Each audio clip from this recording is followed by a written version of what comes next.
କନ୍ଦଳୀ ଦେବ ଜଗନ୍ନାଥ କମଳା ଦେବୀଙ୍କ ସପାଦ ଲକ୍ଷ୍ମୀ ଦେବୀଙ୍କ ପ୍ରାଣନାହା ଶୋଭିତ ଶଙ୍ଖ ଚକ୍ର ବାହା ଅଶେଷ ବ୍ରହ୍ମାଣ୍ଡ ଠାକୁର ବିଜୟୀ ଦ୍ୱାରିକା ନଗର ଧନ୍ୟ ସେ ଦ୍ୱାରିକା ମହିମା ନିର୍ମାଣ କଲା ବିଶ୍ୱକର୍ମା 18 ବର୍ଷ ଲୋକ ଯହିଁ ଅଛନ୍ତି ପ୍ରଭୁ ସଙ୍ଗେ ନେଇ ସମସ୍ତେ ବିଷ୍ଣୁର କୁଟୁମ୍ବ ସକଳ ସମ୍ପଦ ଆରମ୍ଭ ଅର୍ଜିଲେ ବହୁ ସୁତା ସୁତ କୁଟୁମ୍ବ ହୋଇଲେ ବହୁତ କୃଷ୍ଣର ବହୁତ ଯୁବତୀ 32 ସହସ୍ର ଅଟନ୍ତି ଗୋଟିଏ ଲେଖାଏ ଦୁଲଣ ଏଠି ଅଧିକ ନୁହେଁ ଉଣା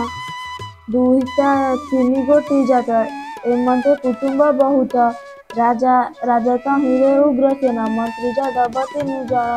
ସୁଧେଣ ପରଜା ପାଳନ୍ତି ବଳିଷ୍ଠ ଦୁର୍ବଳ ଅଛନ୍ତି ସବୁରି ଘରେ ଶୁଦ୍ଧସ୍ୱନ ସମସ୍ତେ କୁବେର ସମାନ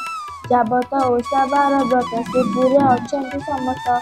ଆପେ ମନୁଷ୍ୟ ଦେହ ଧରି ମେଦିନୀ ଧରା ନାଶ କରି ଯହିଁ ବିଜୟ ଯଦୁବଶ ତା ତହିଁକି କିସ ଦେବା ଲକ୍ଷ୍ୟ ଆଶ୍ୱିନ କାର୍ତ୍ତିକ ହୋଇଲା ମାର୍ଗଶିର ଯେ ପ୍ରବେଶିଲା ତା ଅନ୍ତେ ପୌଷ ମାଘ ଲେଖ ଫାଲ୍ଗୁନ ଚୈତ୍ର ଯେ ବୈଶାଖ ଜ୍ୟେଷ୍ଠ ଆଷାଢ଼ ଯେ ଶ୍ରାବଣ ଭାଦ୍ରବ ମାସ ହୁଏ ଗୁଣ କୃଷ୍ଣ ପ୍ରତିପଦ ତିଥିରେ ତେବେ ହୁଏ ରବିବାର।